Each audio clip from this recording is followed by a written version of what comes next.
Students, पिछले lecture में हमने स्टार्ट किया था chapter sexual reproduction in flowering plant.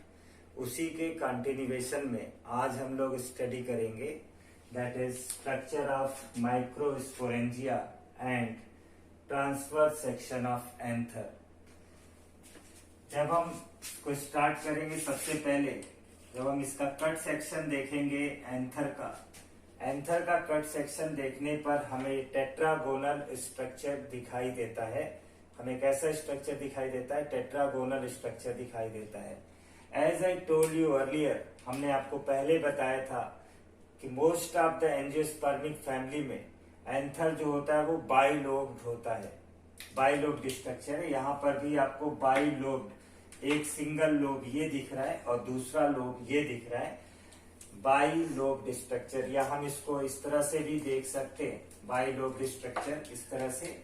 This one is the first lobe, this one is the second lobe, and in each lobe there are presence of sporangia. This sporangia is present in case of male reproductive system. That's why इसको हम लोग क्या बोलेंगे? Microsporangia. क्या कहेंगे? Microsporangia. Micro mail के लिए हम लोग यूज करते, मेल के लिए हम लोग माइक्रो यूज करते। माइक्रो इसलिए यूज करते बिकॉज दे आर माइन्यूट। कैसे होते? माइन्यूट होते, इसलिए हम लोग इसको क्या बोलेंगे? माइक्रोस्पोरेंजिया। देन हम लोग बोल सकते हैं in each lobe two sporangia. Again सारी बातें क्लियर है आपको। Then later on this microsporangia converts into pollen sac. बाद में ये माइक्रोस्पोरेंजिया किस में कन्वर्ट हो जाता है? पॉलन सैक में कन्वर्ट हो जाता है। And this pollen sac consist of thousands of pollen. इसमें बहुत सारे पॉलन मौजूद रहेंगे पॉलन सैक में। ठीक है, ये वाला स्ट्रक्चर आपको क्लियर हो गया, जिसको हमने क्या बोला? Cut section of anther. जब एंथर का कट सेक्शन हम लोग देखेंगे तो कैसा दिखाई देगा हमें स्ट्रक्चर? टेट्रागोनल। इसको अच्छी तरह से नोट कर लीजिए, ध्यान से सुन लीजिए, समझ लीजिए। कोई भी डाउट आता है, आपके पास मेरा कॉन्टेक्ट डिटेल है, आप उस पर कॉल करके हमसे पूछ सकते हैं, या हमारे व्हाट्सएप ग्रुप में भी आप कॉल चैट कर सकते हैं रिगार्डिंग दिस। टेट्रागोनल स्ट्रक्चर होगा। टेट्रागोनल स्ट्रक्चर में हमने क्या बोला? इसमें ये जो लोब्स है, इसमें क्या क्या दिखाई दे रहा है? स्पोरेंजिया। हमने माइक्रोस्पोरेंजिया टर्म क्यों यूज किया? Because we are studying for male में, इसलिए माइक्रोस्पोरेंजिया। और माइक्रोस्पोरेंजिया लेटर ऑन किस में कन्वर्ट होते हैं? पॉलन सैक में कन्वर्ट होते हैं। And pollen sac contains thousands of pollen. ये यहां तक इस डायग्राम को लेकर के था। Next will deal with the transverse section of anther. Next will deal with the transverse section of anther. जब एंथर का हम ट्रांसवर्स सेक्शन करके देखते हैं, the one most important thing, front से अगर आप देखेंगे तो फ्रंट से देखेंगे तो ये फ्री दिखाई देंगे। ये जो लोब्स हैं ये फ्री दिखाई देंगे, इस तरह से फ्री दिखाई देंगे। But when you look it from back then ये ज्वाइंट दिखाई देंगे, एक दूसरे से ज्वाइंट होते हैं। बोला जाता है ये ज्वाइनिंग किसकी मदद से होती है? ज्वाइनिंग किस कारण से होती है? तो ज्वाइनिंग होता है ड्यू टू कनेक्टिव टिश्यू। किसके कारण होता है? कनेक्टिव टिश्यू के कारण ज्वाइनिंग होता है। And this connective tissue consist of vascular strands. This connective tissue consists of vascular strands, और आपको प्रीवियस क्लासेस में पता है vascular strands में जाइलम एंड फ्लोएम होते हैं। This consists of vascular strands, that is xylem and phloem, and this helps in providing nutrition to the anther, और ये एंथर को न्यूट्रिशन प्रोवाइड करने में मदद करता है ये कनेक्टिव टिश्यू। नेक्स्ट, अगर हम इसका ट्रांसफर सेक्शन का डिटेल स्टडी करते तो हमें इसमें 4 लेयर्स दिखाई देते। आउटर मोस्ट लेयर जो दिखाई देगा उसको हमें मालूम है epidermis. Next, second layer is endothecium. third one is middle layer, next is tapetum, and this layer is sporogenous tissue. This is sporogenous cell, you can say. Next here जो endothecium है, at this point thickening of endothecium is absent. This point thickening of endothecium is absent, and this point is known as stomium. And this is the point from where the anther will dehisce, जहां से anther का dehiscence होगा. Very important point. This point is known as stomium. इसको हम लोग बोलते हैं stomium. Stomium कौन सा पॉइंट होता है? स्टोमियम वो पॉइंट होता है जहां से एंथर डेहिस करेगा या एंथर का डेहिसेंस होगा. ये कौन सा पॉइंट है? अभी हम इसको जब हम इसके लेयर्स का डिटेल स्टडी करेंगे, when will study detail layer के बारे में, जब हम डिटेल में बात करेंगे तब हम इस बारे में और डिस्कस करने जा रहे हैं. ठीक है. नेक्स्ट, अगर ये देखा जाए ये चारों layers very important from CBSE and NEET examination point of view. CBSE में भी इस चारों लेयर्स के फंक्शंस के बारे में पूछा जाता है. चारों लेयर में बोला जाता है कौन कौन सा लेयर लिविंग है, कौन सा डेड है, किसकी कैसी थिकनिंग है और किसके क्या क्या फंक्शन है. ये इस तरह के क्वेश्चंस इससे पूछे जाते हैं. इसीलिए हम लोग अब क्या पढ़ेंगे, इस चारों लेयर्स के डिटेल्स पढ़ेंगे. राइट. अगर इसके चारों लेयर को हम लोग स्टडी करते हैं तो सबसे पहले द आउटर मोस्ट लेयर, सबसे पहले वाली, सबसे बाहर वाली जो लेयर हमें दिखाई देती है, दैट इज एपिडर्मिस. सबसे बाहर की लेयर क्या दिखाई देगी? एपिडर्मिस दिखाई देगी. एपिडर्मिस के बारे में याद रखिएगा, जनरली ये कैसा होगा? सिंगल लेयर्ड सेल का बना होगा. ये कैसा होगा? सिंगल लेयर्ड होगा. इसके सेल्स कैसे होंगे? थिन होंगे. कैसे होंगे? लिविंग होंगे. ठीक है. क्या क्या मैंने बोला? Outer most layer is epidermis, single layer, thin and living cells. जो आउटर मोस्ट लेयर है इसका फंक्शन हमें कैसे मालूम है? फंक्शन कैसे याद रखेंगे?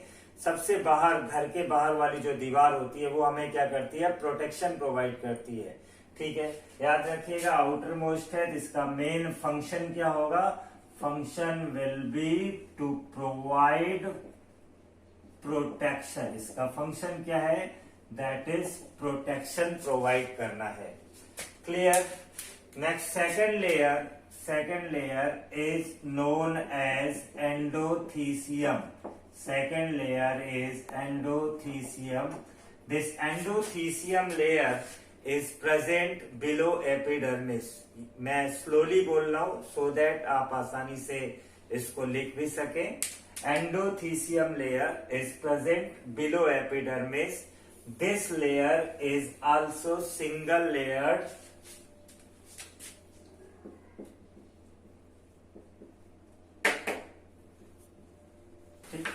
This endothecium is single layered and this is also thick.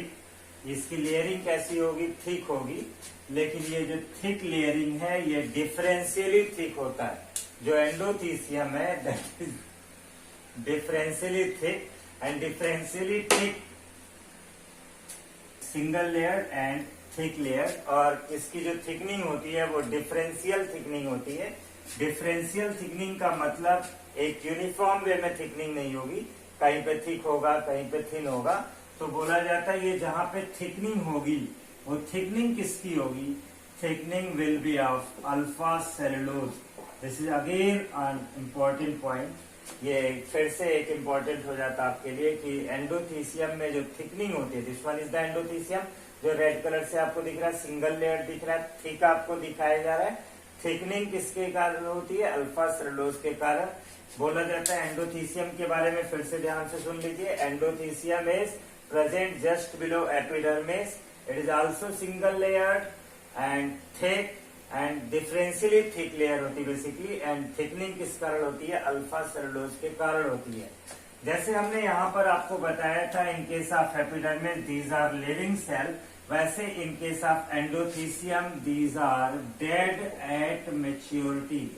जब ये मैच्योर होते हैं तो इनको हम लोग बोलते हैं तब ये डेड सेल हो जाते हैं। नेक्स्ट थर्ड लेयर के बारे में बात करेंगे। The third layer is middle layer. Third one is middle layer. Middle layer के बारे में याद रखिएगा, ये कैसे होंगे, ये भी लिविंग होंगे। इसके पहले हमने बताया single layer, but in case of middle layer there में be presence of 1 to 3 layers. There may be presence of 1 to 3 layers. These are living cells. And middle layer के बारे में याद रखिएगा, middle layer is having some reserve food. और ये क्या करता है, ये भी न्यूट्रिशन प्रोवाइड करता है, और न्यूट्रिशन प्रोवाइड करते करते खुद मिडिल लेयर क्या हो जाता है, लॉस्ट हो जाता है। दैट्स वाई मिडिल लेयर को हम लोग बोलते हैं middle layer is ephemeral structure. Middle layer को हम लोग क्या बोलते हैं, ये एफीमेरल स्ट्रक्चर है। एफीमेरल स्ट्रक्चर मीन्स होता है short lived structure. Ephemeral structure means short lived structure. अगर आपसे पूछा जाए आउट ऑफ दीज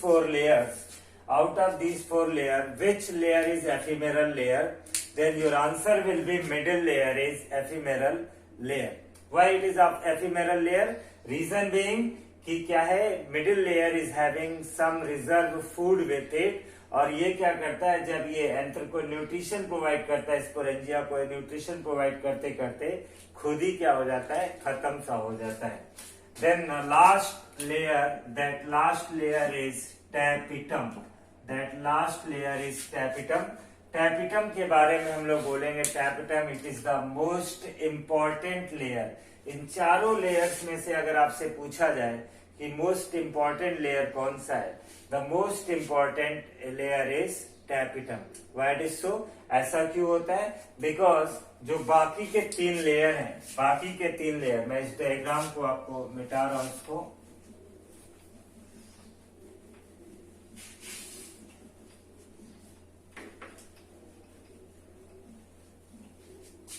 जो बाकी के 3 लेयर्स होते हैं, उनका जो बेसिक फंक्शन, अगर पूछा जाए बेसिक फंक्शन क्या है, तो basically they are involve in just protection. अब वो बात अलग है कि हमने आपको बताया मिडिल लेयर में कुछ रिजर्व फूड मटेरियल प्रेजेंट होते हैं, सर्टेन केसेस में मिडिल लेयर में कुछ रिजर्व फूड मटेरियल प्रेजेंट होता है, लेकिन अगर फंक्शन पूछा जाए तो बोला जाएगा एक्सेप्ट टैपिटम को छोड़कर, except tapetum, remaining 3 layers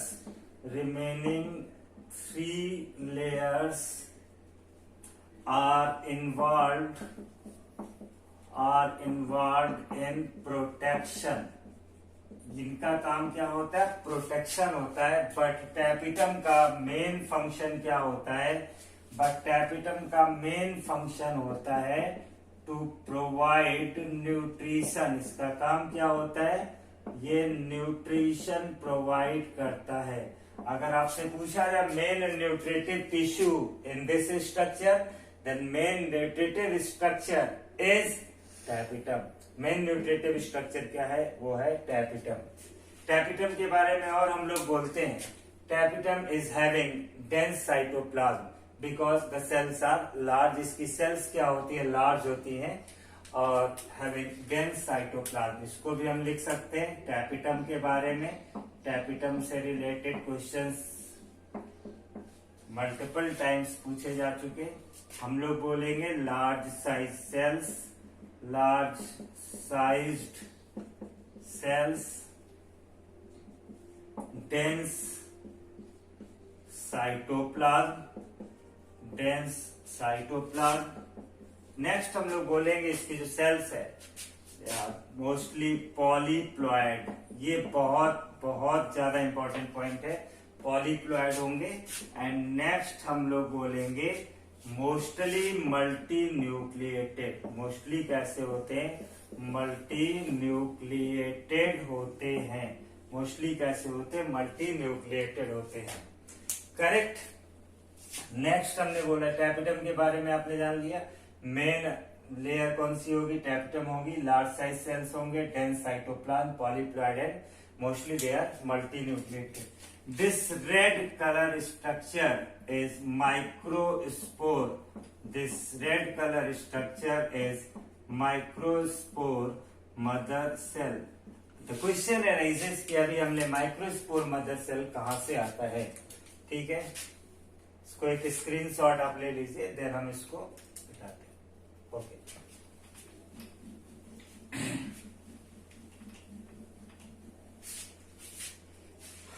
as I told you earlier in the structure, sporogenous cells. This sporogenous cells later on converts into microspore mother cell. Microspore mother cells. These microspore mother cells are also known as pollen mother cell. Also known as pollen mother cell.